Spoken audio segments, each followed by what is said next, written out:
Boa noite, sejam bem-vindos à edição de março do programa 3x3. E para quem nos vê pela primeira vez, esta é a fórmula. 3x3 é 3 temas e um painel de 3 comentadores, composto por Gustavo Santos, Miguel Macedo e Joana Amaral Dias.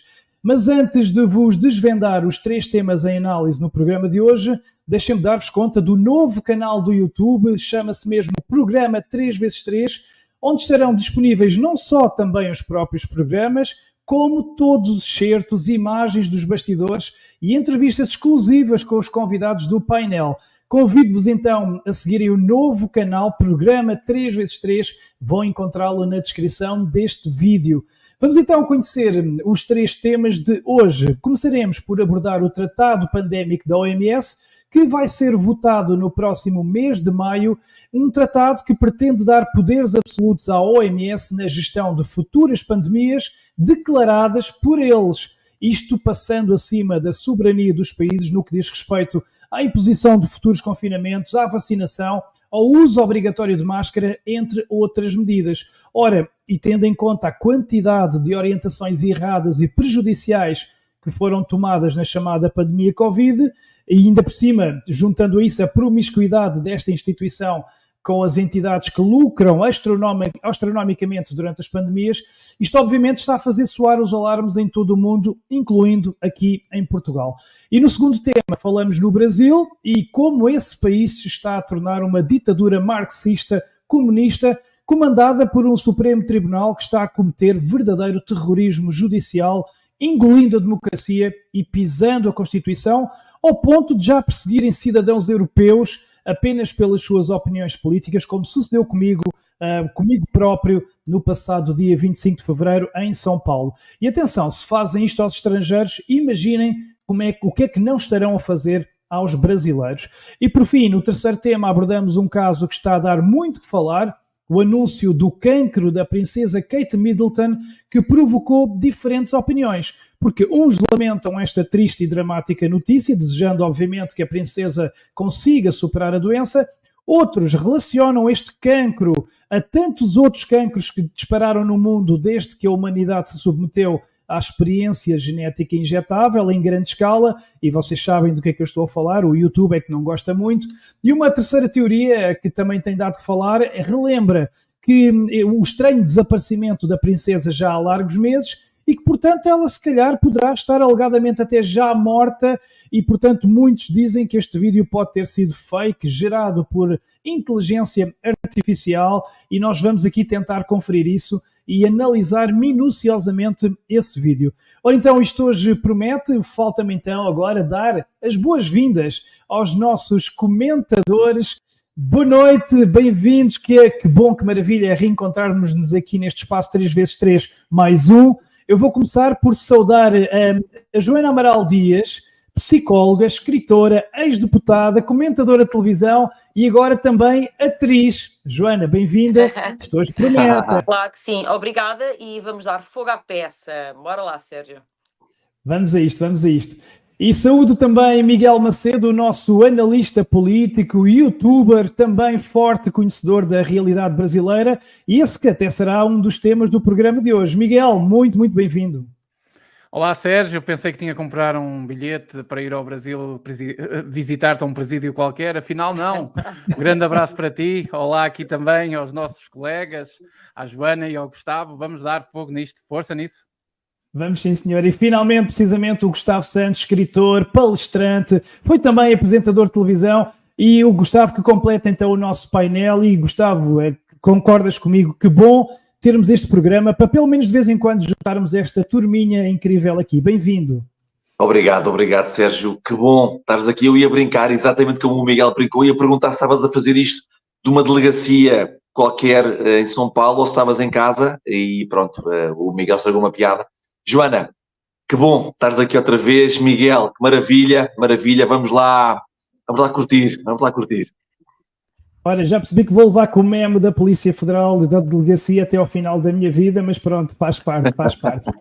Ora então, vocês já sabem que agora temos este novo canal de YouTube, então, que é o programa 3x3, vamos mostrar os bastidores das gravações. Já temos aqui hoje alguns bloopers, alguns enganos, algumas gafes, vamos mostrá-las, vamos mostrar o nosso outro lado, para que os nossos espectadores possam também conhecer-nos a todos melhor e conhecer o nosso lado fora dos ecrãs. Por isso mesmo, já sabem, até as nossas piores gafes irão para o YouTube, incluindo os súbitos desaparecimentos do Gustavo Santos de internet, no buraco negro, que às vezes lhe acontece, porque fala diretamente do campo remoto, o que às vezes é uma odisseia para mantê-lo em linha. Mas, Gustavo, aparentemente tu tens agora um segredo novo, não é isso? Hoje estás em HD. Eu descobri uma coisa incrível, não é? E é preciso pensar muito, meu. Eu desliguei os dados do router aqui em casa e estou a utilizar os dados móveis, os meus. Isso foi uma descoberta incrível. Eu tive Covid. E a partir daqui o mundo é meu. Agora que aí há luz, era incrível, não era?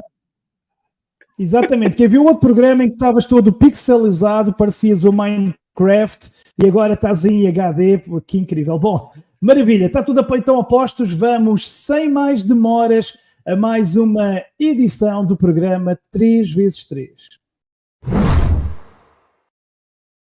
A OMS irá tentar aprovar na próxima Assembleia Mundial de Saúde, em maio deste ano, já daqui a pouquíssimo tempo, pouco mais de um mês, o novo tratado pandémico que dará a essa organização poderes para passar acima da soberania dos países em caso de pandemias por eles decretadas.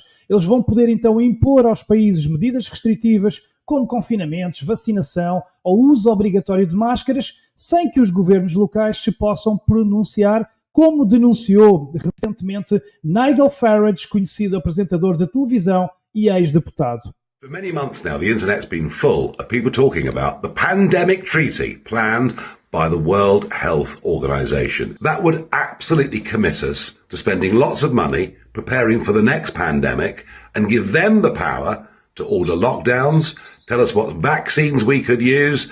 It is literally a globalist treaty that takes away the power of the nation state to do stuff. And look, given we've learned lockdowns didn't work, that actually Florida and Sweden got it right, I never want us to be anywhere near that again. Where we say to our MPs, say no to the WHO pandemic treaty.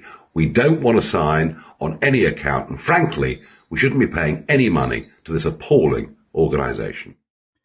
Já a OMS, cujo financiamento é esmagadoramente privado e proveniente de farmacêuticas e também de entidades que vendem vacinas, eles dizem que não, isto é tudo muito bonito, é apenas, e vou citar, para construir uma arquitetura de segurança de saúde mais eficaz para o futuro.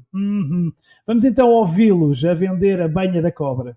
This week, WHO member states are hosting discussions on amendments to the international health regulations. Next week, countries will begin negotiations on a zero draft of the new pandemic accord. These discussions will be crucial for building a more effective health security architecture for the future. Ora, esse acordo será então votado pelos 194 países que fazem parte da OMS, sendo que facilmente perceberemos os países que vão votar a favor, ou seja, os países que têm à frente dos seus governos os fantoches globalistas e servos do Fórum Económico Mundial, como Macron na França, Trudeau no Canadá ou Lula no Brasil, que já anunciaram que vão votar favoravelmente a esse tratado. Por sua vez, aqui em Portugal, António Costa, o ex-primeiro-ministro, antes de ser demitido, ele anunciou que Portugal também votaria a favor, o que obviamente também já se esperava. E agora, com o novo governo liderado por Luís Montenegro, do PSD, com certeza, digo eu, que ele também votará a favor, porque basta relembrar as suas posições neste assunto e as suas últimas, por exemplo, ligações próximas a Ursula von der Leyen, onde ele esteve recentemente este mês com ela, e ela que é uma forte impulsionadora deste tratado, até porque o seu marido, Eiko von der Leyen, trabalha no setor farmacêutico, para o qual este tratado será muito lucrativo no futuro. E também, obviamente, nos Estados Unidos, Joe Biden já anunciou apoio a este tratado pandémico, mas multiplicam-se também nesse país os esforços para impedir esse voto favorável, e as razões são claras, como deu conta Robert Kennedy Jr. The World Health Organization was once a great agency that took care of the poor and underserved communities around the world. But in recent decades, it's been taken over by global elites and foreign powers. This is why we need to stop President Biden from signing the WHO Pandemic Preparedness Treaty. That treaty lays out a blueprint giving the WHO unprecedented authority. Those powers go into effect the moment that the WHO declares a pandemic, which it can do at any moment, even if no true pandemic exists. Even if no true pandemic exists. Contudo, há boas notícias. Há países que já anunciaram que irão votar contra. Destaque para a Eslováquia, onde o primeiro-ministro Robert Fico referiu que não só irá votar contra, como ainda irá pedir investigações aos negócios realizados durante a pandemia. Rovnako veľmi jasne prehlasujem, že Smer Slovenská sociálna demokracia nebude podporovať posilnenie právomocí Svetovej zdravotníckej organizácie na úkor suverénnych štátov pri riadení boja proti pandémiám. Poviem to, že takýto nezmysel mohli vymyslieť len nenažraté farmaceutické firmy, ktoré začali vnímať odpor niektorých vlád proti povinnej vakcinácii. Podľa Ústavy Slovenskej republiky sa na platnosť takýchto medzinárodných dohôd v prospech Svetovej zdravotníckej organizácie vyžaduje súhlas Národnej rady Slovenskej republiky. A ja neverím, že suverénne slovenské politické strany takýto súhlas vyslovia. Smer a jeho poslanci určite nie. Também o Brasil, quando era liderado por Bolsonaro, logo anunciou que não aceitaria esse tratado, mas infelizmente o Poder Judicial decidiu retirá-lo de cena e tudo mudou agora no país e Lula, esse sim, já disse então que vai aceitar o tratado. Vamos precisamente relembrar essas declarações de Jair Bolsonaro. Estão falando de reunião para definir, para que os países signatários iriam definir se é pandemia ou não para o mundo todo, é isso? Pelo que eu sei, está embrionário, mas o Brasil não entra nessa. O Brasil é autônomo não entra nessa. Pode esquecer. Já falei com relações exteriores, tá? Essa proposta, se for para frente, não vai ser com o Brasil. Até porque eu fui o único chefe de Estado do mundo que não aderiu àquelas questões do lockdown. O único. Ele falava que tinha cuidado dos mais idosos e o pessoal com comorbidade. E hoje os estudos fora do Brasil, em especial, mostram que estava certo. E também no Parlamento Europeu têm sido inúmeras as vozes a alertar, com vários eurodeputados a denunciar os perigos que daí podem vir. A democracia, como a conhecemos, será enterrada. Foi, por exemplo, o que referiu uma das principais e mais ativistas eurodeputadas, Christine Anderson. People need to understand, if this treaty goes through, you can bury democracy altogether. It's done with. They have the right to call out a pandemic, and once they do, they will seize executive powers of the member states. So it's now not the government, let's say the German government in our instance, that will impose restrictions on us that we could theoretically fight. Even that was, hard enough to do. But how are you going to go against WHO? I mean, you can't drag them into court. You can't threaten them to not elect them anymore. They don't care. I mean, they're funded by the richest of the super rich people in the world. They don't care. They have all the money, and they don't care about fundamental rights or democracy. If they say, you will stay at home for as long as I tell you, you will. E uma enorme ameaça à soberania nacional e aos nossos direitos fundamentais é o que representa este tratado, segundo o eurodeputado Christian Terres. If we allow the WHO to have so much power over our states, over our governments, our elected officials, and even over our judiciary. So the biggest threat that we are facing right now is a threat to our national sovereignty, to the supremacy of our constitutions, and implicitly, unfortunately, to our fundamental rights. Because if all of these powers that were granted through our constitutions to our national institutions or authorities will be handed over to a global institution that is not accountable to anybody, who's led by people who are not elected by us as citizens, then we are done with our rights. E então, felizmente, este tratado pandémico da OMS já tem sido muito discutido nas redes sociais, mas continua a ser totalmente abafado nas televisões, não sendo lá discutido por ninguém.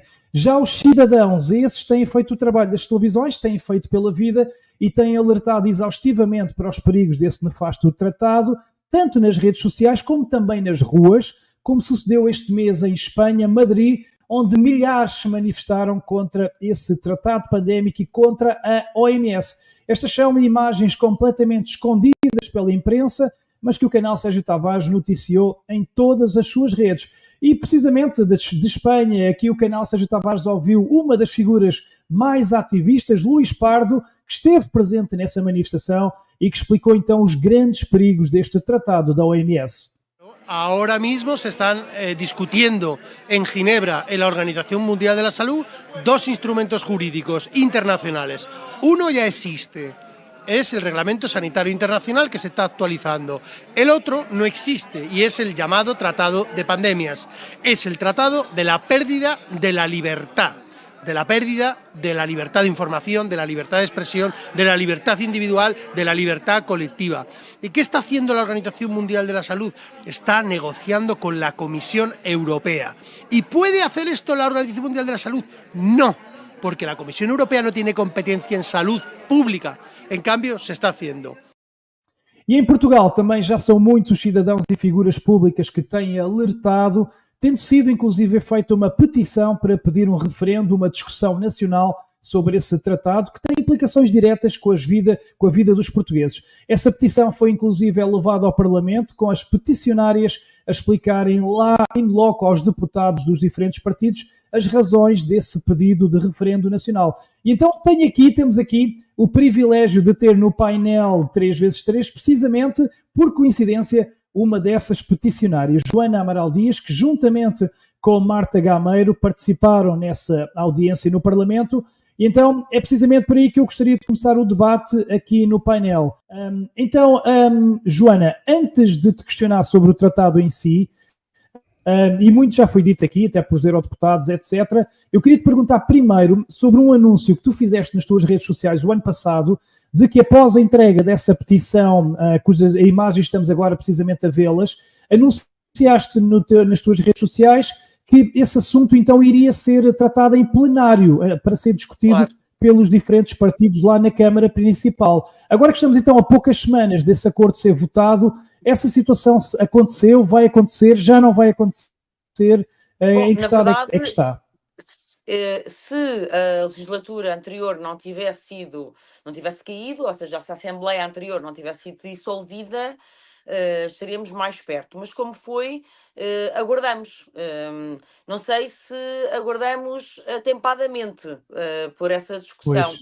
E também, sinceramente, a sensação que eu e a Marta Gameiro, que é a primeira peticionária, e foi ela que foi, na verdade, a impulsionadora deste debate parlamentar, também não sei se serviria de alguma coisa, porque a sensação que nós ficámos é que os deputados, todos os deputados, estavam todos os deputados presentes, todos os grupos parlamentares, pura e simplesmente não estão minimamente por dentro do assunto, e os que estão ligeiramente mais familiarizados com a matéria desprezam-na, ou seja, estão dispostos a alinhar justamente com estas tensões e estas pulsões globalistas.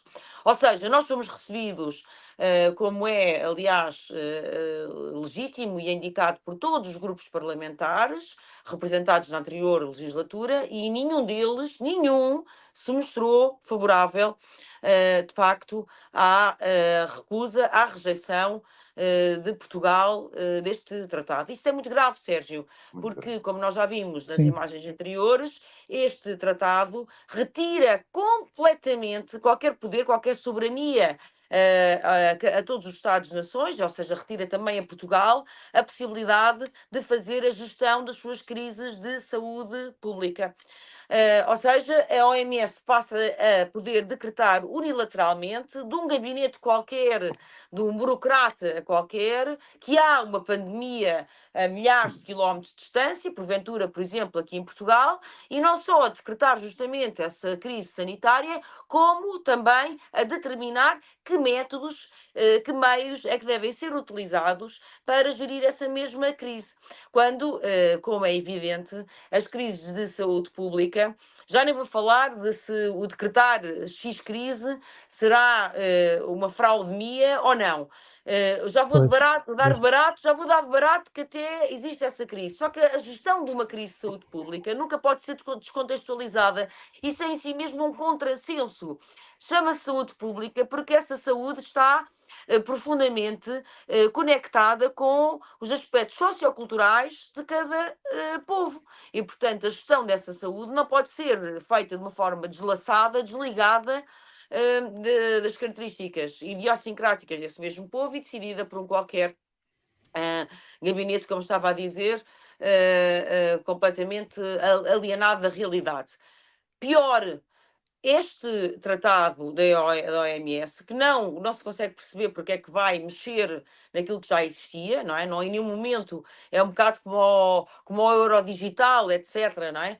Não se consegue encontrar nenhuma boa razão válida, por mais que nós que queiramos achar que está a agir de boa fé, não se encontra uma boa razão válida para agir dessa maneira, mas para além disso, baseia-se num novo conceito que é extremamente perigoso, que é o conceito de uma saúde, One Health, onde cabe tudo. Ou seja, a saúde já não é aquilo que nós tínhamos como tradicional enquadrar como saúde. Este tratado pandémico decreta que a saúde é tudo. É o bem-estar ambiental, é a saúde mental, é tudo. E, portanto, qualquer coisa pode ser decretada como uma crise de saúde pública. Porque o One Health, lá está, que até poderia ser um conceito benevolente, no sentido de dizer que, de facto, a saúde é um bem total e global no indivíduo, só que aqui, neste caso específico, abre portas para qualquer forma de ingerência, ok? Por exemplo... Alterações climáticas e tudo. Tudo, alterações climáticas, imagina, pode-se dizer que existe um nível de poluição muito exagerado em determinada região, e que isso obriga, por força, a um determinado tipo de intervenção. E pronto, e passamos todos a andar de máscara, ou passamos todos a não sair de casa a partir das 4 da tarde, ou passamos todos a outra coisa qualquer. Portanto, isto é extremamente perigoso. Não se pode entender como é que um primeiro-ministro, qualquer que ele seja, ou um deputado, cuja mais nobre função é, de facto, representar o povo, pode subscrever, pode assinar por baixo, porque isto retira asfixia qualquer margem de afirmação de autodeterminação de uma nação, de um povo, e, portanto, é lamentável que não exista uma força política, volto a dizer, uma única força política em Portugal que levante a bandeira e finque o pé em relação a isto. Muito bem. Sim, de facto na campanha eleitoral não se ouviu nenhum partido com assento parlamentar a tocar nesse assunto do tratado pandémico e isso é de lamentar. E, Joana, só para terminar aqui uma resposta muito rápida, com esse tratado pandémico, um cidadão que se sinta injustiçado com uma medida restritiva já não pode reclamar com o seu governo, teria que ir reclamar à Suíça, a Genebra, não é? Porque o governo já não tem nada a ver, é isso? Teria que reclamar, na verdade, a um sítio que, como também já foi aqui referido neste episódio, está completamente cravejado de conflitos de interesses gravíssimos. A OMS é hoje patrocinada por farmacêuticas, não tem qualquer independência. O mínimo que seria exigível a uma instituição destas, a uma instituição que se propõe a ter poderes tão latos, poderes tão fortes, poderes tão absolutistas e totalitários, o mínimo que se pedia era que fosse à prova de bala em termos de conflitos de interesses, mas antes pelo contrário. Portanto, na verdade, aquilo que nós ficamos entregues, sujeitos, é aos interesses das grandes farmacêuticas, através deste tratado, que, como todos nós sabemos, tem sobretudo como prioridade os seus próprios lucros e não o bem-estar das populações. Isso mesmo. Exatamente. Vou passar para o Gustavo, mas antes, Gustavo, é que Joana tocou aqui num assunto muito importante, então vale a pena, precisamente sobre o que ela fala, aqui a ouvir as declarações da antecessora de Tedros Adhanom como diretor-geral da OMS, onde ela admite então que todas as decisões tomadas pela OMS são ditadas pelos financiadores privados, Pfizer, Gavi, Bill Gates Foundation, porque esse financiamento privado representa mais de 70% do orçamento da OMS e, portanto, eles têm que fazer a vontade a quem dá esse valor todo, os mesmos que depois, então, lucram bilhões com as medidas que são tomadas nas pandemias. Vamos então só ouvir essas declarações. If I tell you, WHO as an organization, only 30% of my budget is predictable funds. Other 70% I have to take ahead and go around the world to beg for money. And when they give us the money, they are highly linked to their preferences. Ora, Gustavo, então assim é fácil. Se tu vives praticamente de todo o dinheiro que eu te dou e se tu em troca proclamares pandemias que me façam receber várias vezes mais dinheiro do que eu te dei, ficamos os dois a ganhar, mas isto não vai ter nada a ver com saúde, chama-se mais promiscuidade, corrupção e etc. Então é nas mãos desta gente que os governos fantoches querem entregar as vidas de bilhões? Sabes que eu vou o que a Joana disse foi naturalmente acertadíssimo, ela está muito dentro do tema. E eu vocês não se vão importar de certeza, vou ler aqui uma passagem do meu livro Não Obedeças Mais, que escrevi há 2 anos, este texto escrevi há 2 anos, cujo título é precisamente OMS, sendo que o S tem um cifrão, e vou ler este texto, mas antes de ler o texto, que diz muito daquilo que a Joana acabou de falar, e muito bem, eu tenho alguma vergonha, bastante vergonha de facto da nossa classe política. Eu não me consigo identificar com ninguém, que lá está. Não haver um deputado, alguém que de facto dê valor ao bem primário da humanidade, que é a saúde. Em vez de embarcar em carrosséis e em trens fantasma, que ninguém sabe ao certo onde é que isto vai dar e que bem é que isto nos vai fazer, ou seja, estão-se completamente a marimbar. Isto é uma coisa que me envergonha-me bastante. Nós somos um país com tudo para ser soberano, e somos um país que vive de joelhos para com aqueles que estão lá em cima na Europa. Esta própria visita do Luís, Buraco Negro, à Úrsula, reflete esta submissão absoluta. É uma coisa que me faz muita confusão. Mas pronto, deixa-me ler aqui esta passagem do texto, que é muito rápido, mas que diz bem muito a propósito. aquilo que a Joana diz. Então, a saúde, já o escrevi 1000 vezes, é um negócio. E esta organização é do pior que a maldade já inventou. Serpentes que passam por cordeiros, mentirosos compulsivos que passam por mensageiros de verdades absolutas, heróis em conferências de imprensa, mafiosos nos bastidores. Financiados e bem pela indústria farmacêutica, acharam-se com o rei na barriga. Ao ponto de agora, escrevi isto há 2 anos, quererem o monopólio da saúde mundial. O que lhes permitirá, se os Estados obedecerem, intervir à grande e sem obstáculo algum em qualquer país, no caso de esta ou de novas pandemias ressurgirem ou forem inventadas, eliminando assim a própria soberania dos países. Este único governo para a saúde mundial, ainda por cima não eleito, é perigosíssimo. Sobretudo porque é formado por globalistas, como a Joana falou muito bem, empresários desumanos e tecnocratas corruptos, capazes de colocar em maus lençóis, para não dizer pior, os já raros e definhados valores democráticos do Ocidente.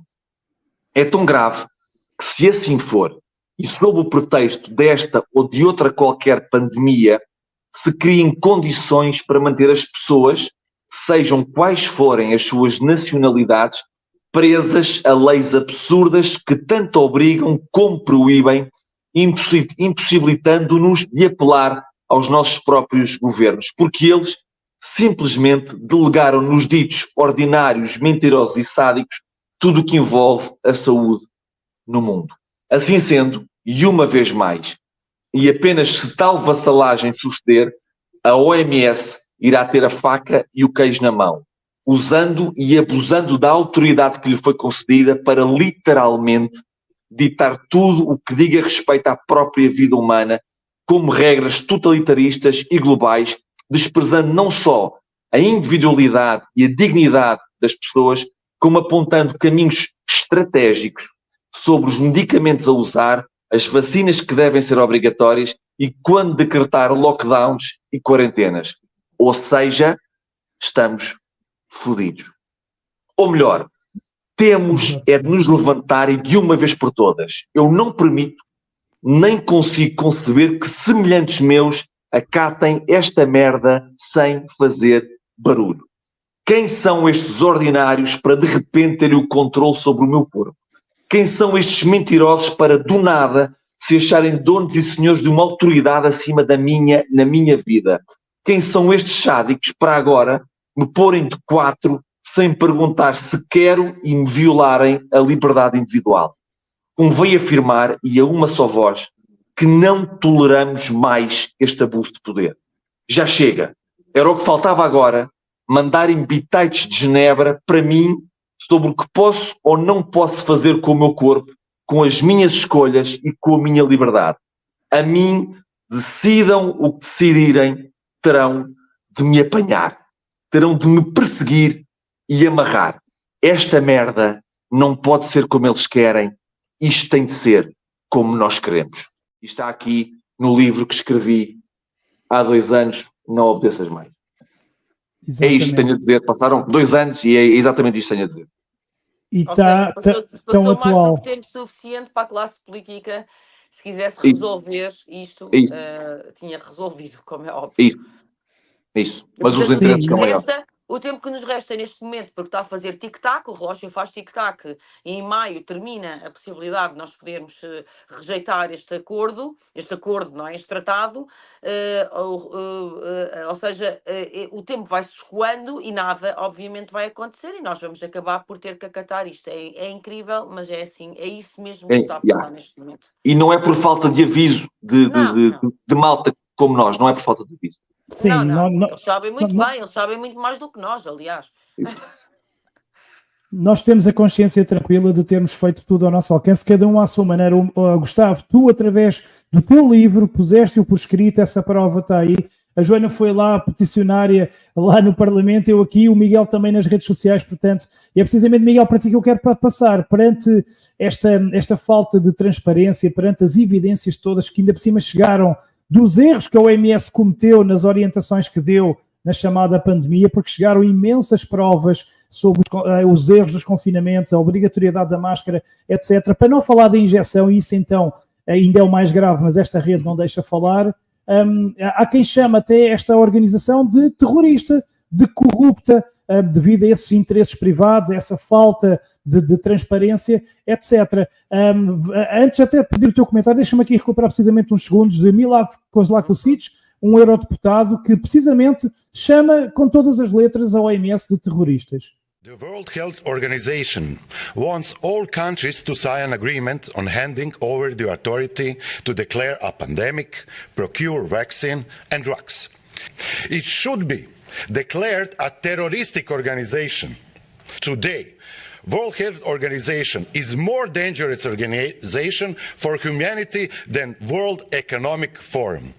Ora, Miguel, então o teu comentário, como é que tu vês tudo isto e se tu achas que Luís Montenegro, tu que percebes da política, tu achas que o Luís Montenegro vai zelar pela nossa liberdade ou ele vai assinar por baixo o tratado pandémico? Olha, Sérgio, eu sinceramente acho que por ele já estava assinado. Acho que por ele ou por qualquer um neste momento já estava assinado porque o assunto desapareceu. De facto, nós já temos uma petição, temos aqui o privilégio de ter a Joana que fez parte desse processo. Entretanto, cai um governo, o processo para, agora vai recomeçar e realmente não estou a ver que ninguém falou nisto. Ninguém falou nisto e nós vamos ficar nas mãos de uma organização que ela faz de tudo menos de saúde. Porque alguém que se diz dono das regras da saúde, vamos dizer assim de forma simples, e é financiada cerca de 70% por farmacêuticas, isto realmente é, como diz o outro, é gozar com todos nós. Isto é mais do que gozar com todos nós. Nós pertencemos a um sistema onde somos os hospedeiros destes parasitas todos. Outra coisa que me leva aqui a pensar é que todos nós, e eu vou fazer isso novamente, e acho que todos nós vamos continuar a fazê-lo, é pedir responsabilidade política. Todos nós temos a nossa influência, temos os nossos conhecimentos, etc. E vamos ter que fazer alguma pressão política, pressão sobre as pessoas, porque muitas pessoas seguem-nos, para isto ser levado novamente a ser discutido. Agora que, não sei, vão-se decidir, aparentemente vamos ter governo e vão entrar em funções, mas isto tem que ser novamente discutido.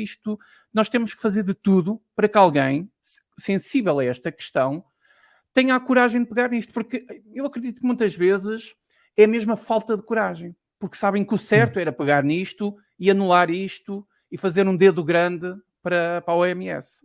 O problema Portanto, é sempre o medo. nós, É sempre o medo. é o medo e as consequências depois de ter alguma ação. Dentro do PSD, Luís Montenegro está a ser um boneco, portanto, se lhe disserem assina, ele vai lá e assina. E acabou o assunto e segue para a frente. Se alguém disser, olha, não assines, ele chega lá e também não assina, em ponto final. O mesmo no Brasil. O Bolsonaro deixou logo claro, não assino porcaria nenhuma. Agora, temos aí outro fulano que, se ele não beber 1 ou 2 copos, se calhar vai conseguir assinar, também de olhos fechados. Em relação eu não vou estar a repetir o que disse a Joana, porque a Joana falou tudo o que tinha a falar, ainda por cima está dentro deste assunto, mas de facto há uma questão muito importante aqui, é que nós não estamos a falar. Reparem só, a intervenção da Joana foi muito técnica e até de explicar aquilo que aconteceu, de informar-se a alguém que não sabe. O Gustavo falou daquilo que ele sentiu e que escreveu há 2 anos, e eu agora também estou a fazer os meus comentários. Nenhum de nós está aqui a falar em saúde ou em doenças ou em nada. Nós estamos a falar na falta de soberania que as nações hoje têm perante uma organização destas. Nós temos aí partidos que falam tanto de soberania, recuperar a soberania, sermos donos daquilo que é nosso. Então, vamos ser donos daquilo que é nosso em tudo. Muitas vezes perguntam-me assim, sabes, no canal há muita gente que faz comentários inteligentes e outros menos inteligentes. Algumas pessoas perguntam-me, Miguel, tu és eurocético, és pró-Europa, como é que é a tua questão? Eu, sinceramente, aqui eu já não me revejo no princípio que era a União Europeia. Um acordo económico e de livre circulação de pessoas. Isto agora é, sem dúvida, a criação de um sistema soviético praticamente no continente todo europeu. É um sistema em que há um governo central que quer gerir toda a gente e nós passamos a ser província. Então nós não estamos a falar de saúde. Não eleito. E não eleito. Nem eleitos. Eu não votei em ninguém que me vai dar ordens para se eu tenho que ser picado, se eu tenho que usar máscara, se eu tenho que ficar em casa, se eu tenho que usar um fato a parecer um idiota porque de repente vem aí uma tempestade do Saara cheia de areias e então eu tenho que usar um fato e essas coisas por aí fora, né? Para não esticar muito, que o YouTube não gosta. Portanto, nós estamos aqui a falar de soberania. Agora, se a pessoa que quer ser picado, se acredita, se não acredita, isso é problema de cada um. Cada um, ainda temos liberdade para pensar, cada um pode pensar da forma que quiser. Mas temos de ter soberania como nação. Portugal é um país soberano. Ainda acho que somos um país soberano. Exatamente. Portanto, temos de pedir responsabilidade a quem governa este país e fazer as pressões devidas. Eu vou fazer a minha parte, porque se isto é assinado, acabou. Como disse a Joana, qualquer porcaria é o suficiente para nos enfiar dentro de casa e fazerem o que quiserem connosco. Aquilo que se fala dos confinamentos climáticos, temos que fazer barulho. Exatamente. Exatamente. Temos um mês para fazer barulho. Estejam lá fora. Não, é isso que temos de fazer. Temos um mês para fazer barulho. Miguel toca aqui num ponto muito importante, que é a questão dos poderes não eleitos, que vão desde a União Europeia a instituições destas como a OMS, porque de facto ninguém votou nestas pessoas, que a maior parte de nós, às vezes mesmo os mais informados, nem sequer sabem quem são, porque são pessoas de facto sem rosto, e que estão a decidir matérias absolutamente cruciais, nevrálgicas para a nossa vida. Isto é completamente inaceitável, nós temos que repudiar isto e temos que ser nós que nos vamos representar a nós próprios, porque É isso, ninguém nos vai defender, nem Ninguém nos vai nesta salvar. 16ª legislatura, nem na anterior, ninguém veio lá estar por nós, vamos ter que ser nós mesmos a fazer este caminho. E vamos fazê-lo, temos que continuar a fazê-lo até o último dia. E como o Miguel falou, a soberania nacional, mas também como o Gustavo tantas vezes já repetiu, a soberania pessoal, que é isso também está em causa, a soberania. É base, isso é a base. Nossa soberania não podemos ter um país soberano exatamente. com pessoas submissas, não é? E obedientes, e vice-versa. Não podemos ter pessoas soberanas com um país absolutamente vassalo e submisso. É impossível. Com certeza. Pois. Exatamente. Vamos então fechar este tema só aqui com um breve resumo do que é que está em causa para quem mesmo assim depois disto tudo ainda não entendeu.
Para ainda mais poder, pensem nisso.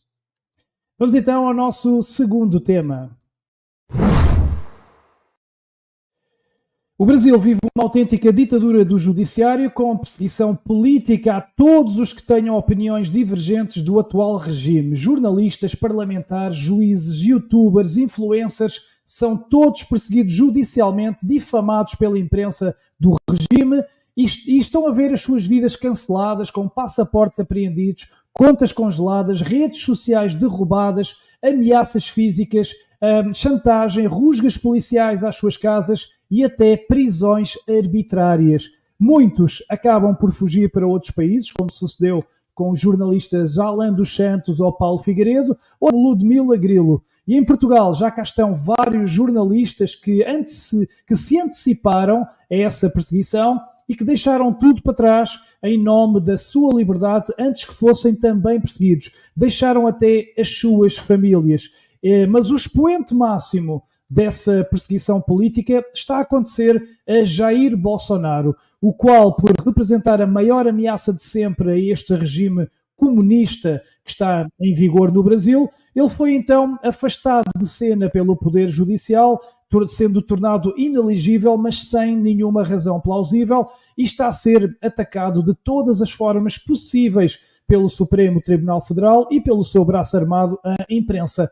Alexandre de Moraes é a personificação desse terrorismo judicial que levou até recentemente à prisão do próprio líder do partido de Bolsonaro e até generais, como aconteceu esta semana com Mauro Cid, apenas por ele ter exposto a podridão que reina nesse poder judicial. É uma censura, uma perseguição que até já afeta os próprios cidadãos estrangeiros que visitam o país, como sucedeu comigo próprio. Eu sou agora uma prova viva dessa ditadura que se vive no Brasil, tendo eu sido no mês passado retido na Polícia Federal e interrogado durante 4 horas por crimes de opinião.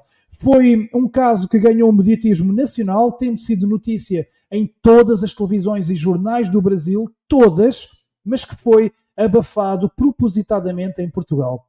E eu digo propositadamente porque assim que eu aterrei no país, eu contactei as televisões, como a CMTV, contei tudo pessoalmente e mesmo assim eles optaram por ignorar e fingiram que não se tinha passado um gravíssimo incidente diplomático com um português a ser tratado como um criminoso apenas devido às suas opiniões pessoais. As televisões portuguesas esconderam não só esse episódio passado comigo, como também esconderam as imagens da histórica manifestação desse dia de 25 de fevereiro em São Paulo, que juntou mais de 1 milhão de pessoas a gritarem por liberdade contra esse terrorismo do judiciário. E então, com essas proporções mediáticas que o caso que se sucedeu comigo no Brasil tomou, a Polícia Federal foi obrigada a emitir um esclarecimento logo no próprio dia, mas mentindo. Referiram que o meu interrogatório foi um procedimento padrão para conferir se eu tinha visto. Só que acontece que se esqueceram que me tinham dado para a mão a prova documental, todo o interrogatório assinado pelo delegado, onde não constava sequer a palavra visto, mas sim todas as perguntas de caráter político. E por isso mesmo, vários senadores fizeram um requerimento para que o diretor da Polícia Federal explicasse no Senado as razões da minha detenção e desse interrogatório, um pedido que foi aceite.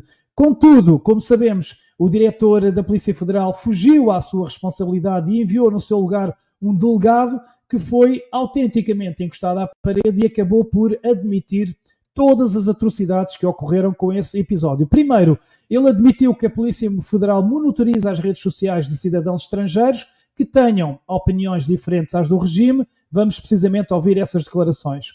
Acompanhando em fontes abertas, a gente chama de fontes abertas, é internet, YouTube, Instagram, qualquer fonte aberta. Tem N manifestações desse senhor Sérgio Tavares, que nós não entramos na manifestação política, deixando bem claro para o senhor, a manifestação política, ideológica é um direito dele e de qualquer outro cidadão na democracia que, graças a Deus, nós vivemos aqui no Brasil. Mas tem manifestações que eu diria que beiram um aspecto criminal. Segundo, a Polícia Federal referiu que as minhas opiniões pessoais e políticas, e cito, flertam o crime e, embora não exista o crime de opinião, usaram isso como justificação para me interrogar ilegalmente. Ou que beiram alguma questão ali que flerta com a criminalidade. Como, por exemplo, se o senhor me permite, pegando o próprio depoimento dele, temos declaração dele, ele questionado sobre ataque à honra de ministros da Suprema Corte, que ele faz na rede social dele. Isso, e aí não é questão só de ser ministro da Suprema Corte. Eu não posso fazer um ataque, eu nem nenhum cidadão pode fazer um ataque à honra do senhor que é senador, ou de qualquer cidadão, ou contra mim, que sou um delegado, diretor da polícia. Então, ataque à honra considera-se crime no nosso ordenamento legal. Outra questão, quando ele critica a urna eletrônica e diz que ela é fraudada, tangencia aí uma situação que a gente sabe, pelo menos com provas e até o momento, que não tem nenhuma legalidade nesse procedimento, e ele critica. Finalmente, e ainda nessa audiência no Senado, a Polícia Federal deu o derradeiro tiro no pé. Mentiu em pleno Senado, proferindo falsas acusações sobre mim, afirmando que eu, Sérgio Tavares, apoio atos golpistas no Brasil. Vamos ouvir. Ele apoia o movimento golpista que teve no 8 de janeiro. Ele faz manifestação favorável àquilo que teve no 8 de janeiro, de invasão de prédios públicos, inclusive aqui, do Senado, do Supremo, da Câmara dos Deputados e tal. Ele apoia aqui. Então, assim, tinha N manifestações desse cidadão Sérgio que está nessa situação. E foi isso que foi perguntado no depoimento. Ora, mas contudo, quando foi questionado pelos senadores pelas provas de todas estas acusações, o delegado referiu que não as tinha ali inscrito. Quão conveniente. Vossa Excelência diz que ele apoiou em sua rede aberta, então o fato é público, e aí eu queria saber especificamente qual foi a manifestação que deu causa à Polícia Federal ter retido um jornalista estrangeiro por ter apoiado os atos. Eu gostaria de saber, porque eu não tenho essa informação, não está aqui, para a gente poder alinhar as informações. Senador, eu não estou com a informação da inteligência aqui, da análise nossa aqui, mas o senhor pode fazer um requerimento que nós encaminhamos para o senhor. Acho só que essa é a tônica principal de todas as suas respostas, e não ter aqui. Para expor que manifestação dele significou na cabeça da polícia, da instituição Polícia Federal, o apoio, porque apoio Apoio é dizer, sou a favor dos atos, da quebradeira ou de qualquer outra medida extrema. Outra coisa é ele, como jornalista, ter noticiado os atos de 8 de janeiro. E há uma linha tênue e que é fundamental nessa oitiva. Vossa Excelência não trouxe esse elemento, que se baseou todas as suas respostas aqui para justificar o alerta. Então, considero a pergunta não respondida e não está claro, não há transparência na atitude da Polícia Federal quando ela sustenta apoio a ato de 8 de janeiro por parte do jornalista. E aí eu gostaria de perguntar, porque parece, então, deixar o apoio de lado, porque isso não há provas, pelo menos nessa oitiva, mas que ele teria ameaçado a honra de autoridades. Teria aí, qual foi a manifestação dele de ameaça à honra da autoridade? Voltando à pergunta anterior, se o senhor fizer um requerimento, mandar um ofício para nós lá, nós encaminhamos para o senhor o que o setor de análise tem lá. O requerimento, se puder constar da ata, está feito oralmente, porque inclusive deveria ter vindo, né? Não, eu acho que a própria ausência já é a resposta, né? Já diz muito. Acho que a Polícia Federal deveria encaminhar a essa presidência da comissão e espontaneamente, né, para poder, inclusive, a gente ter essa informação que a Polícia Federal nos nega. Enquanto não vier aqui para essa comissão, considero negada a apresentação desse fato que é relevante, foi base de todas as respostas. Eu não tenho impresso aqui a informação. Mas, de qualquer maneira, sobre as ofensas, né? Porque eu imagino que se houve ofensa a alguma autoridade, a honra, né? Essa daí você deve ter. Impresso não, mas nós temos. Também não tem ofensa à honra. Então, não há prova de apoio, não há prova de ofensa à honra, há uma retórica aqui, né? E o Senado Federal está privado dessas informações até o momento. O problema é que o delegado não as tinha ali e não as vai encontrar em lado nenhum, porque essas são acusações falsas e que até farão com que eu tenha que regressar ao Brasil em breve, no próximo mês, para processar a Polícia Federal por difamação e por violação dos meus direitos. Desta forma, então, perante o absurdo que se viveu nessa audiência do Senado, um dos senadores que ouviu o delegado, Sérgio Moro, fez então uma questão muito pertinente com a qual fecho antes de passar a um painel, que é se todos os jornalistas e repórteres do mundo que tiverem opiniões contrárias ao regime, se vão também passar a ser interrogados pelas autoridades nos aeroportos. Vamos ouvir. A Polícia Federal ela vai começar a reter as pessoas pelas opiniões delas, se forem contrárias ao governo brasileiro, se for uma opinião negativa. Os jornalistas estrangeiros, ou turistas estrangeiros, eles têm segurança para vir ao Brasil ou vão ser começados a parado para ser questionados, delegado? Não serão impedidos por opinião política nenhuma pessoa, até porque a Polícia Federal é um órgão de Estado, a Polícia de Estado. Agora, nós temos que separar uma coisa que é opinião política de algo que é uma opinião favorável a algo que é crime, como, por exemplo, o ato de vandalismo do 8 de janeiro. Ninguém é favorável ao ato de vandalismo de 8 de janeiro ou nenhum ataque pessoal contra ninguém. A grande questão é se as pessoas podem se parar, começar a ser questionadas, estrangeiros que virem para cá por conta dessas opiniões. E pelo que o senhor falou aqui, a leitura que eu faço é porque ele foi retido, porque ele tinha opiniões que flertavam com o que a Polícia Federal discordasse. E aí entra num terreno perigoso da opinião. O que eu sugeri à Polícia Federal, que muito respeito, e respeito também a instituição, que a Polícia Federal evitasse fazer esse tipo de controle sobre opiniões de turistas ou jornalistas que vêm ao Brasil.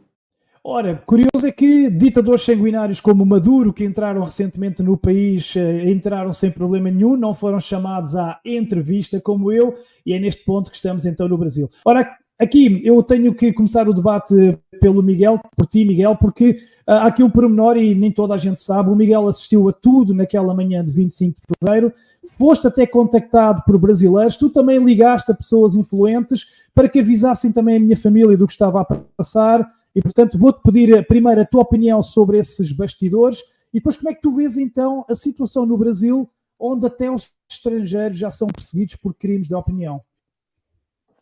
Olha, Sérgio, antes de mais tens a minha solidariedade e sempre terás o meu apoio e faremos de tudo para primeiro garantir a tua segurança, lutarmos pela verdade e estamos unidos, sempre unidos. Isso é a primeira coisa.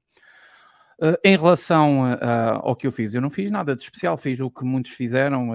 Eu contactei diretamente o Eduardo Bolsonaro, e ele fez alguns telefonemas e, nomeadamente, depois quando eu soube, as coisas já estavam a ser articuladas, já tinhas os teus direitos assegurados e foi muito importante. Mais importante do que isso é, eu quero-te dar os parabéns porque tiveste uma atitude de sangue frio, que mal chegaste lá e foste imediatamente capturado, tu anunciaste isso para o mundo e as redes sociais trataram do resto. Se tu não tinhas feito aquela comunicação, nós não íamos saber de nada. E eles faziam o que queriam, e ponto final. Portanto, deixo-te aqui os meus parabéns, tiveste sangue frio, ainda bem que o fizeste, e vai sempre preparado, seja para onde for, porque esse tipo de atitudes cada vez mais vão surgir no mundo. Cada vez mais os cidadãos que se demonstram contra tudo isto, ou contra uma máquina gigantesca de propaganda, ou um regime, ou um sistema, ou seja o que for, quando se mostram contra, são e estão sempre em perigo, não só eles, como a própria família, e acho que isto é o principal, deixar aqui, cuidado, não podemos desistir da nossa liberdade, da nossa vida, da nossa família, dos nossos filhos, mas temos sempre de ter um pé atrás e outro à frente, e o Sérgio esteve muito bem nesse aspecto. Em relação, eu acho engraçado porque nós ouvimos falar de tantas ditaduras aí pelo mundo, não é? Até temos a ONU que vem falar de tantas ditaduras, é a Coreia do Norte, é Cuba, é Venezuela, alguns têm algum receio de falar, mas ainda falam da China, agora também falamos da Rússia, aparentemente falamos da Rússia, enfim, estamos todos a apontar o dedo a essas grandes ditaduras, o Ocidente está sempre a apontar o dedo às grandes ditaduras, quando nós ainda no tema anterior falamos de uma que quer ser imposta, mas pronto, tudo bem. E também lembro, quando Bolsonaro era presidente, aquilo que foi feito e dito contra ele. Podemos não gostar de Bolsonaro, podemos não gostar da forma como ele diz as coisas, tudo bem. Mas a máquina que foi montada contra o Bolsonaro, ela foi muito grande e foi pelo mundo inteiro. E acusaram de... era a Terceira Guerra Mundial juntamente com o Trump, eram os direitos dos brasileiros que não estavam assegurados, era tudo e mais alguma coisa que falaram do Bolsonaro. Entretanto, entrou Lula, através de um poder e através de várias nuances, que eu não vou estar aqui a falar delas, que não vale a pena, que essas manobras são manobras que nós podemos olhar neste momento para o Brasil e dizer que, tecnicamente, o Brasil é uma ditadura. Há um conflito entre os poderes instalados. Portanto, é uma ditadura. Não é uma ditadura como é a Coreia do Norte. Também pudera. Ainda falta um bocado. Mas é uma ditadura neste momento. E é uma ditadura do mais alto poder, que é o judicial. E depois ainda tem um exército, umas forças armadas, que deveriam garantir a todos os cidadãos a estabilidade, a democracia, que também colaboram com essa ditadura. Então, aqueles que, muitos patriotas brasileiros que confiavam nos militares, nas forças armadas, também foram traídos por eles. Porque eles próprios desistiram do país deles. E quando nós vamos mais a fundo no Brasil, nós percebemos porque é que muitos deles desistiram. E acho que para muitos brasileiros vai fazer sentido. Os generais melancia, verdes por fora e vermelhos por dentro. Muitos, ou quase todos, têm algumas ligações políticas, têm ligações de interesses, e o país, o Brasil, neste momento está mergulhado numa autêntica ditadura. Por uma pessoa só. Outra coisa é os discursos de ódio, desinformação, tudo isso agora dá para pegar nas pessoas, enfiá-las numa cadeia, ponto final, e acabou, e és condenado a 7 anos ou 17 anos de prisão, e se roubas e matas, não interessa, vais ali, pronto, vais cá para fora e voltas a fazer o mesmo. No Brasil acontece isto. E nós aqui em Portugal, ainda há pouco tempo, na semana passada, salvo erro, tivemos uma notícia de um homem que violou não sei quantas vezes uma criança ou uma neta, não sei quantas vezes, não sei quantos crimes que estavam provados, foi condenado a prisão de pena suspensa. Pena suspensa. Para um caso destes. Então, quer dizer, se tivesse roubado um chocolate num supermercado, se calhar levava 10 anos e ficava ali, ponto final. Outra coisa foi a imprensa portuguesa. A imprensa portuguesa foi do mais cobarde que existe em relação ao que aconteceu contigo. Foi totalmente... não houve um pingo de solidariedade para contigo na imprensa portuguesa. Pelo menos eu não vi. E, portanto, faço aqui a ressalva que alguém pode ter falado, mas... Não, além do silêncio... A redação da CMTV... Eu falei que a redação da CMTV no próprio dia e eles decidiram mesmo ignorar. Não houve a solidariedade de ninguém. Ainda tivemos... Acho que não vou dizer asneiras, se eu disser corta esta parte, mas acho que a CCPI até veio fazer um comunicado a dizer que o cidadão Sérgio Tavares não é jornalista porque não tem uma carteira profissional. Ou seja, sacudir a água do capote. Queremos lá saber se ele ficou retido, se foi preso. Levem-no lá para o buraco, não queremos saber. Ele não é jornalista. Para limpar a pele do jornalismo português, que está muito bem visto. Façam o que quiserem. E pronto, não tenho mais nada a dizer. Bem lembrado. Ou seja, já agora diz-me uma coisa. Tu viste que realmente é verdade, a tua situação não passou nos mídia mainstream, mas não foi em todos os mídia mainstream que não passou. Por exemplo, no Polígrafo ela passou. Não vi.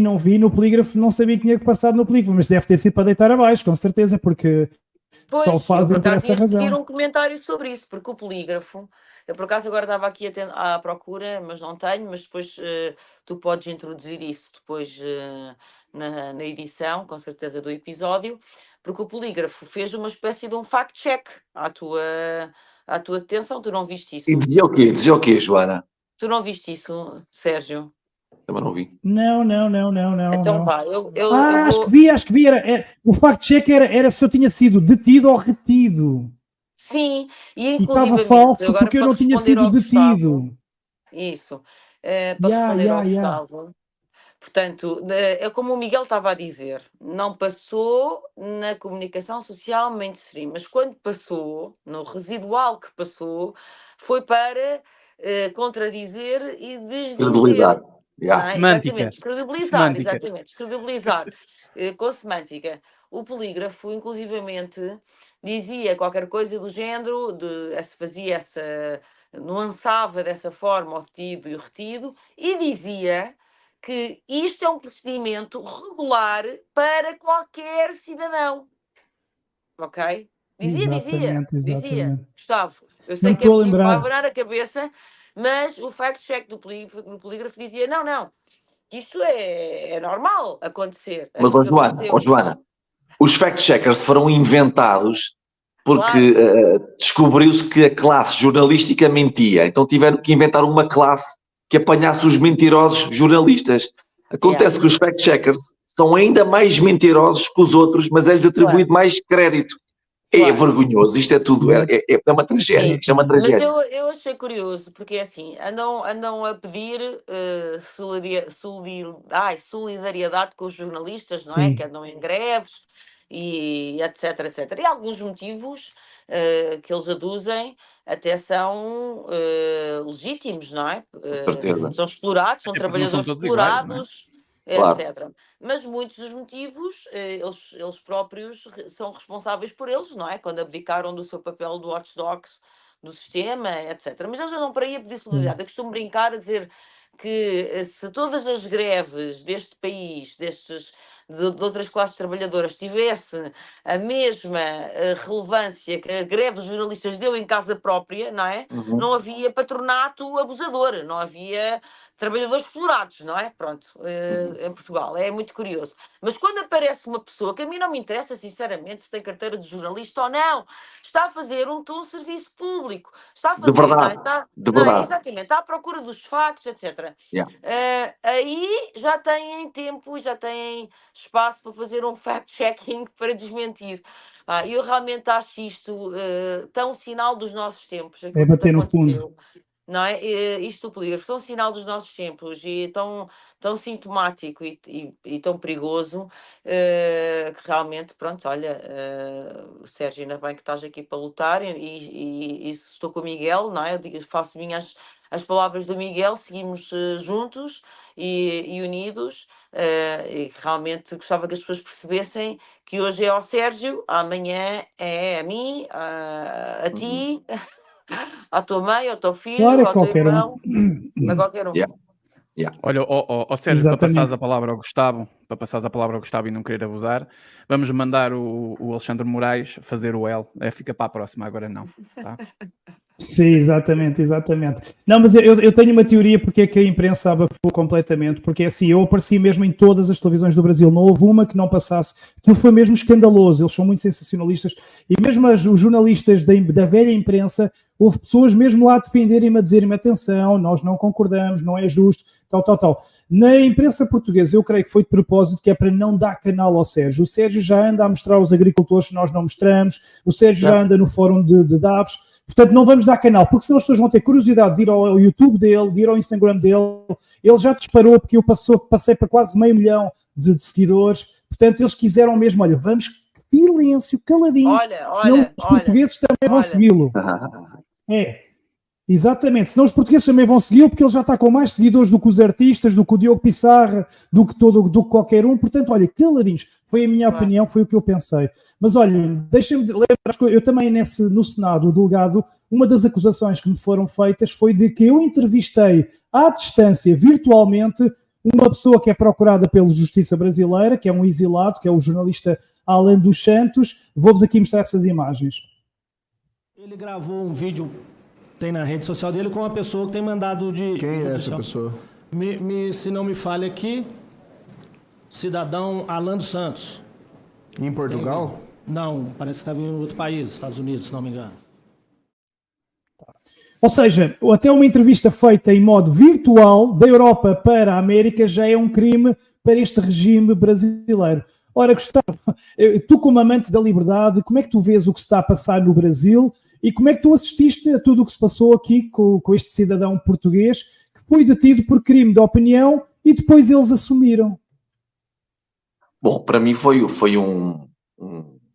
senti uma honra muito grande naquele momento em que tu chegaste ao aeroporto e eu fiz de tudo, mesmo com os putos todos, com as crianças todas, fiz de tudo para estar lá e receber-te, e acolher-te e abraçar-te e dizer-te umas palavras que achava, que considerava muito importante ouvires naquela altura ao ouvido, e percebi depois olhar à volta e ver a manifestação de carinho e de honra e de gratidão que havia à minha volta para contigo, para com o papel extraordinário que desempenhaste. Tiveste, como o Miguel disse muito bem, um enorme sangue frio naquela altura.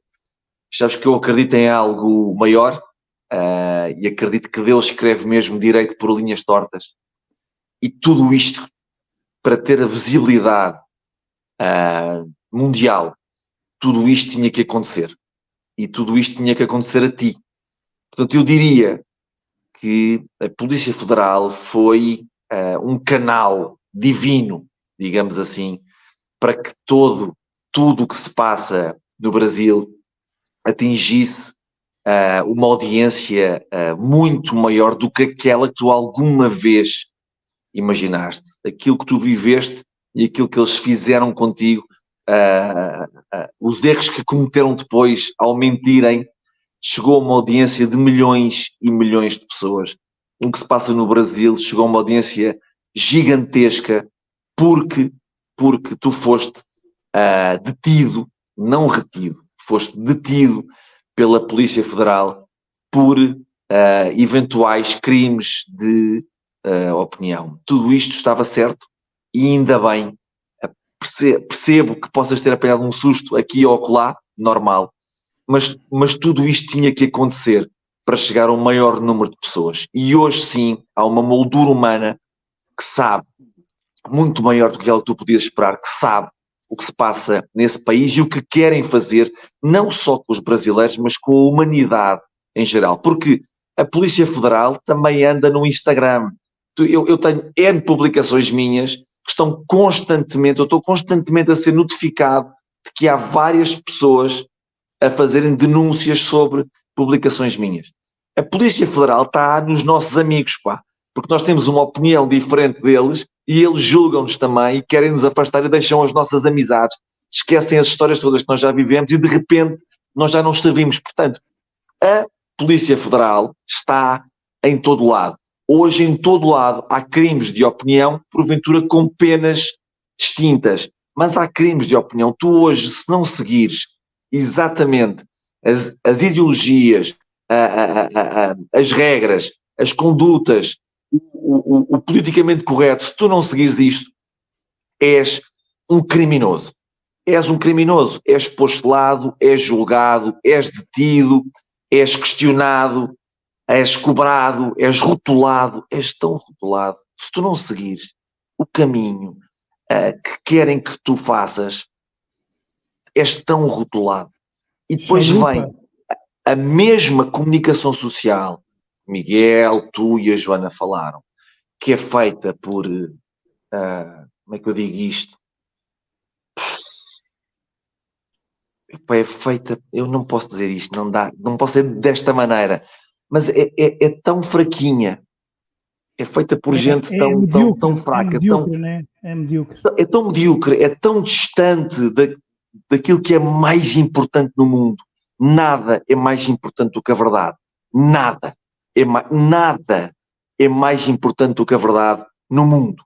E a nossa comunicação social é tão medíocre, usando esse termo correto e diplomático como tu usaste agora, eu teria outro, é tão medíocre que de facto tem uma capacidade grande, ela como os pseudo-influencers neste país também, há muitos influenciadores cómicos ligados a um pseudo-humor que é absolutamente destrutivo, que não acrescenta nada, mas que são levados ao qual são endeusados, lá está, por essa comunicação social, e como depois influenciadores se tornam, conseguem também manipular as massas. Eu sinto que é muito importante dizer às pessoas que não tenham medo de cometer crimes de opinião. Não tenham medo. Cada vez mais, e como disse há pouco, a verdade é o mais importante na nossa vida. Nada é mais importante do que a verdade. Para mim, o meu objetivo, a minha missão, o meu propósito é ser sempre verdadeiro comigo. Sempre, independentemente de onde eu estou, em que momento da história eu estou, ou com quem eu estou. Independentemente de tudo isso, o que importa é o que eu penso e o que eu sinto. E isso tem que ser sempre verbalizado, tem que ser sempre posto cá para fora. Exposto, nunca imposto, porque eu nunca imponho nada daquilo que eu penso ou sinto. Nunca. Mas exponho tudo. E não tenho medo do julgamento, do rótulo, de ser detido, de ser afastado de amizades, zero. E aquilo que eu quero dizer às pessoas é: não tenham medo de incorrer em crimes de opinião. Porque só dessa forma é que nós podemos, e puxando o assunto anterior, o tema anterior, que é nós temos que fazer a nossa voz ser ouvida. A única forma é não tendo medo. Não tendo medo. E tu não tiveste medo. Mesmo que tenhas tido, foram flash. A tua missão, o teu sentido de missão estava acima do medo que te estavam a querer impor. E é por isso que tu foste para o Brasil, que saíste da delegacia e foste para aquele palco com 1 milhão de pessoas à frente. O medo que tu podias sentir de eu vou sair daqui e quando for para Lisboa vão-me capturar outra vez. O teu sentido de missão fez com que tudo isso fosse posto de parte. E o que falta muitas vezes às pessoas, aos portugueses e às pessoas em geral no mundo é precisamente encontrarem a sua missão. Porque quando tu encontras a tua missão, e a missão está sempre associada à verdade, à tua verdade, quando tu encontras a tua missão, mano, esse medo desaparece. E podem tentar o que quiserem, mas tu mantens-te focado, com os olhos em frente e a cabeça erguida. Exatamente, ao quererem criminalizar a opinião é para nos silenciar. Obrigado, Gustavo. Aliás, e também Miguel e Joana pela vossa solidariedade. Eles ao quererem criminalizar o nosso pensamento é para nos silenciarem. então nós temos que desobedecer, temos que cometer esse crime, como muito bem disseste. Joana, só para fechar, eu pergunto só se tu tinhas noção dessas barbaridades que se estão a viver no Brasil, que é, por exemplo, o único país do mundo, agora em 2024, que obriga bebés de 6 meses a serem vacinados contra a Covid todos os anos e com múltiplas doses, senão os pais perdem os apoios, perdem a guarda dos filhos. Sabias destas atrocidades todas que estão a passar no Brasil? Perdem os próprios filhos, não é? O que é uma coisa extraordinária. Sim, tenho acompanhado com profundo desgosto, até porque eu, como muitas portuguesas, tenho uma ligação também muito estreita com o Brasil. Eu vivi no Brasil dois anos, em Porto Alegre, no Rio Grande do Sul, e pronto, e tenho uma ligação, conheço relativamente bem o país, embora seja gigante. E é um desgosto enorme assistir, de facto, ao que está a passar no Brasil, com, de novo, é preciso sublinhar, a complacência, a cumplicidade, a conivência, o colaboracionismo das democracias ditas ocidentais, civilizadas, avançadas, maduras, inclusivamente a portuguesa. E, portanto, eu às vezes sinto-me de luto por isto, mas pronto, estou na luta. Não fico só no luto, na luta estarei. Boa. E tem que ser, não é? Exatamente. E foi uma das coisas que, como o Gustavo disse, eu quando falei naquele palco, naquela Paulista, para 1 milhão de pessoas, eu estava a chorar e eu não consegui pensar nas palavras que disse, só me saiu aquilo que eu consigo dizer sem pensar, que é liberdade, direitos, e saiu-me também a vacinação Covid em bebés, porque eu sei que é o único país do mundo que comete essa atrocidade. E já agora, para fecharmos este tema, vou fechar aqui com declarações de Jair Bolsonaro. Quando perguntei diretamente na live que ele fez aqui para o canal sobre que razões é que encontra para o Brasil ser o único país do mundo que obriga bebés a serem vacinados, ele respondeu que a própria resposta mostra o estado do país e respondeu que tudo tem a ver com dinheiro e corrupção. E é com essas declarações então que vamos fechar este tema. Nós estamos a receber denúncias sobre o Brasil de estar a acontecer uma coisa gravíssima, de o governo Lula estar a obrigar bebés de 6 meses a serem vacinados contra a Covid, sabendo agora que a vacina não impede a transmissão, nem impede que se apanhe na mesma, e sabendo que tem esses efeitos secundários que já estão no site da Pfizer e vemos imensas denúncias de pessoas que tiveram imensos problemas. Como é que você, que defendeu a liberdade, defendeu o livre-arbítrio, disse que os pais é que decidiam, como é que vê esta chantagem a bebés no seu amado Brasil? Olha, se eu der uma posição minha aqui, eu posso ser preso amanhã cedo aqui no Brasil. Então, os pais é que têm que decidir, no meu entender. O governo federal, Lula da Silva, tem ameaçado, através da sua ministra da Saúde, a senhora Anísia, de não permitir que crianças sem estar vacinadas se matriculem no Brasil. E estão, inclusive, ameaçando tirar a guarda dos filhos cujos pais não venham se vacinar. A decisão, no meu entender, eu não tenho filho dessa faixa etária, tá? Se tivesse, eu saberia como proceder, mas nós sabemos aqui que você não pode obrigar ninguém a tomar um medicamento que não esteja perfeitamente identificado com uma comprovação científica que garanta aí que ele será muito mais beneficente do que não a quem, porventura, tomar aquela vacina. Deixo bem claro, não sou contra vacinas. Eu não tomei essa vacina porque ela não foi concluída a última fase ainda e eu li a bula da Pfizer. Exatamente, mas a explicação é que encontra para Lula insistir tanto, agora que nem sequer há pandemia, porque é que ele quer tanto insistir e obrigar as crianças e tudo e toda a gente, perseguir os pais? Será que isto tem algo mais a ver com saúde? Acha que há aqui alguma coisa que pode haver por trás?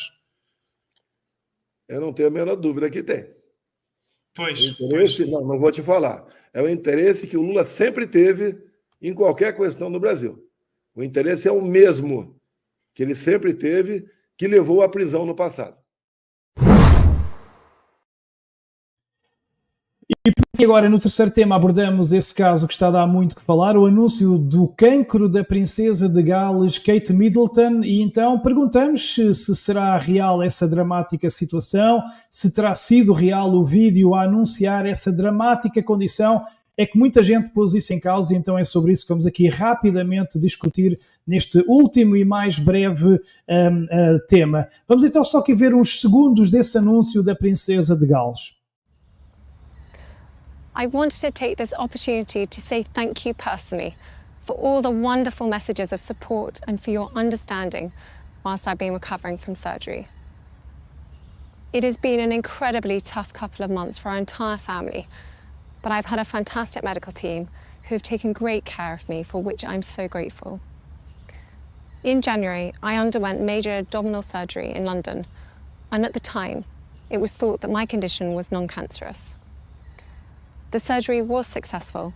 However, tests after the operation found cancer had been present. My medical team therefore advised that I should undergo a course of preventative chemotherapy, and I'm now in the early stages of that treatment. This, of course, came as a huge shock, and William and I have been doing everything we can to process and manage this privately for the sake of our young family. As you can imagine, this has taken time. It has taken me time to recover from major surgery in order to start my treatment.